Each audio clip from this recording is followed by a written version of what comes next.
बिस्मिल्लाहिर्रहमानिर्रहीम। अस्सलाम वालेकुम viewers, welcome to innovative cooking and baking channel. This is Nadia Parvez. आज हम मूली और सरसों के साग के मज़ेदार पराठे बना रहे हैं। इन्हें दो तरह से इनकी फोल्डिंग हम कर सकते हैं।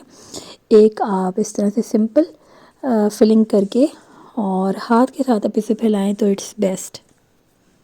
तो जो आपको टिप्स और ट्रिक हम इस हवाले से बताएंगे उसे फॉलो करेंगे तो ये मज़ेदार सा पराठा आप इंजॉय कर सकते हैं।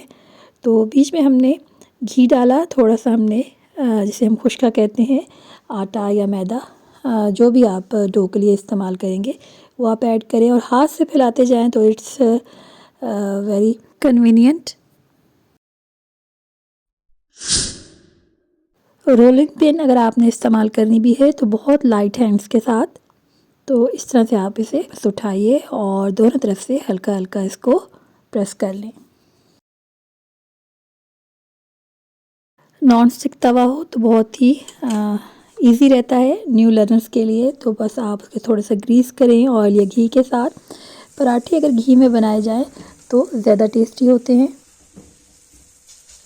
जो नॉर्मल घी होता है उसी में आप इसको फ्राई करें और ऊपर से जैसे हम कच्चा जो घी होता है, देसी घी होता है, वो लगाएं तो बेस्ट रहता है। आजकल ये बहुत रवाज होता जा रहा है कि देसी घी के साथ पराठों को तलना, लेकिन ये कोई अच्छा आइडिया नहीं है। डॉक्टर्स भी कहते हैं कि उसकी अफादियत तो उसको उस तरह से कच्चा लगा के खाने में है।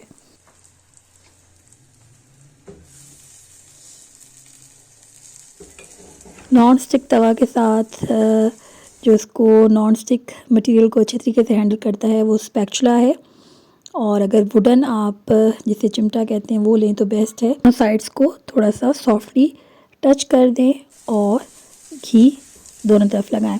इस तरह आप दो रोटियां लेके और उसमें भी फिलिंग कर सकते हैं। ये था जी सरसों के साग का पराठा, और इसको मैं ऊपर से बहुत ज़्यादा ग्रीस नहीं करूँगी क्योंकि मैं अपनी वालदा के लिए बना रही हूँ। बस अंदर हमने इसको थोड़ा सा घी वगैरह लगा दिया। अब ऊपर से आप बटर लगाएं या देसी घी हल्का सा ऊपर से लगाएं जैसे कच्चा है, और इस तरह से बनाएं तो ये ज़्यादा बेहतर रहता है, ये हेल्दी रहता है।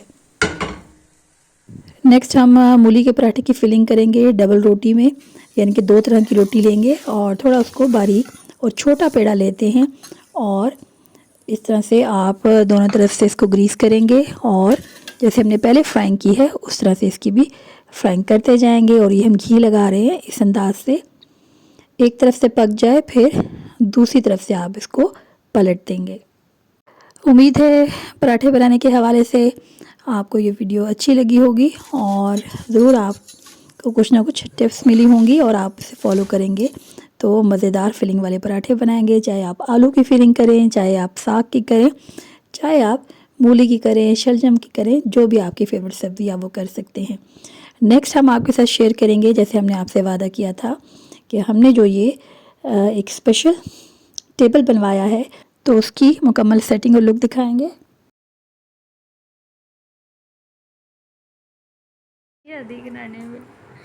ये देखें, बड़ी मेरी मर्ज़ी की बन के आ गई है माशाल्लाह से, बहुत प्यारी है। ये हमारे पास स्पेस है, यहाँ पे हम चीज़ें रख सकते हैं, बॉटल्स वगैरह ऑयल की। यहाँ पे भी हम छोटी मोटी चीज़ रख सकते हैं, बॉटल्स वगैरह। ये देखें जी, ये इसके ड्रॉ हैं, बहुत प्यारे हैं माशाल्लाह। और यहाँ पे ये रैक्स हैं, 3D रैक्स। और ये कबर्ड है, वो माशाल्लाह से स्पेस है इसमें, ऐसे ही सेम है।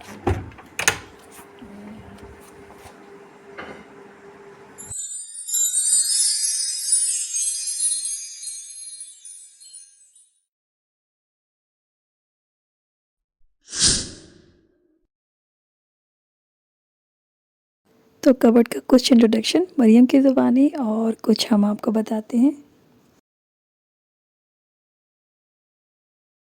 यहाँ पर हम एप्रन और जो दस्तरखान वगैरह है वो भी हैंग कर सकते हैं, टॉवल हैंग कर सकते हैं।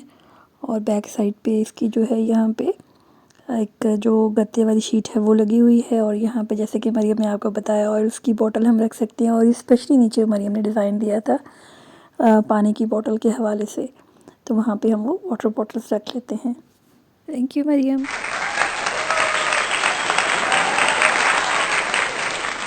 अच्छा जी, ये मरियम ने डिज़ाइन दिया है, और ये देखिए ज़बरदस्त हमने जो सर्दियों में चूल्हा यहाँ पे सेट करना है गैस सिलेंडर के साथ, तो उसके लिए हमने ये अलमारी सेटल की है। पहले जो अलमारी थी काफ़ी बड़ी, ये हमने शॉर्ट बनाई, लेकिन ये साथ में बॉक्स जो है ये इसमें लॉन्ग हो गया, लेकिन फिर भी ये अच्छी है माशाल्लाह, बहुत ही प्यारा डिज़ाइन है। और तो जी मरियम ने एक अपनी पसंद और मर्ज़ी से डिज़ाइन दिया, और काफ़ी स्पेस सेविंग है, और डिशेस अच्छा और इस तरह से ओपन भी हमने रखा है। छोटे छोटे बाउल्स और जो भी मशीनरी है वो आप इसमें रख सकते हैं।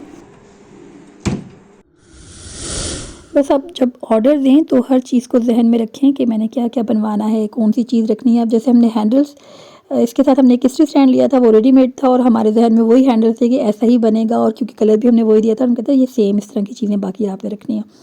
तो फिर भी वो हैंडल मिस हो गए, और ये राउंड जो हमने पहले फर्नीचर दिया था वही वाले ने लगा दिए। ये कोई इतने अच्छे हैंडल्स नहीं है, तो आप इस चीज़ का लाजमी ध्यान रखें कि ईच एंड एवरीथिंग जो भी आपके जहन में है वो क्लियर करके आए, लिखवा के आए, और फिर बनवाएं।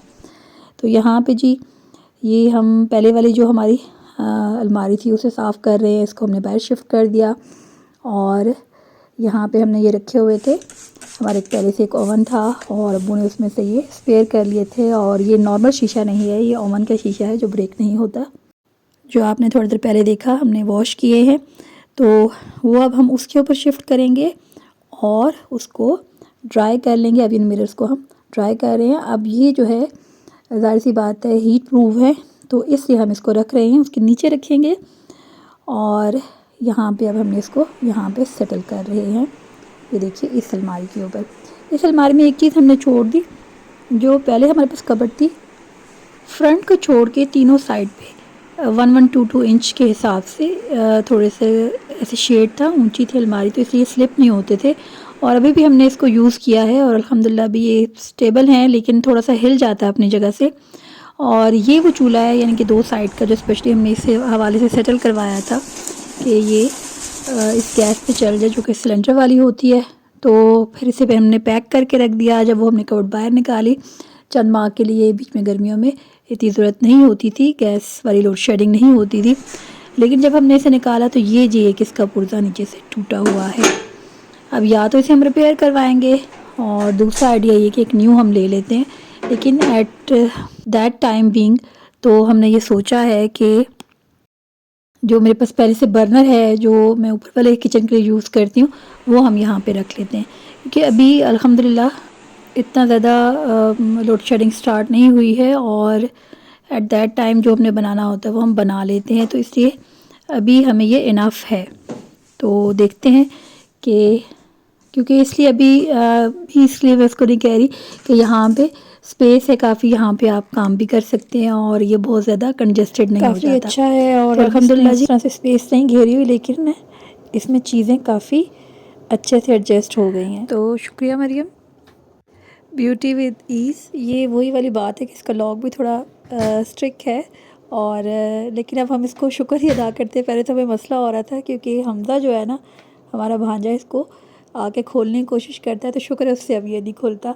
तो फिर वो काफ़ी हमारे लिए अब जो जहमत थी वो रहमत ही है, कि ज़ाहिर सी बात है बच्चों के लिए ये चीज़ें अनसेफ़ हैं, और कभी इस तरह से वो आ भी जाए। यकीनन ये वीडियो आपके लिए फ़ायदेमंद रही होगी, और अगर आप अपने किचन के लिए कोई वेरिएशन करना चाहते हैं तो आपके लिए भी कुछ आइडियाज़ होंगे। चलते किचन के हवाले से एक आइडिया भी शेयर करते जाएं, और वो है डिटर्जेंट को आप कैसे सेफ़ रख सकते हैं गीला होने से, और काम के दौरान किसी किस्म की इरिटेशन से बचने के। तो यहाँ पे आप जैसे ये डिश वॉशर है, और इसके साथ ही अगर आप सर्फ को भी इस तरह से प्रिजर्व करें, और मैंने एक शैम्पू की बोतल है, इसका जो है लेबल हटा दिया है, और इसके ऊपर आप इसे लेबल कर लें कि ये क्या चीज़ आपने इसमें डाल रखी है, और इस तरह ईजी रहेगा, और यकीनन ये आइडिया आपके लिए फ़ायदेमंद रहेगा। मिलेंगे नेक्स्ट वीडियो में, तब तक अल्लाह निगहबान।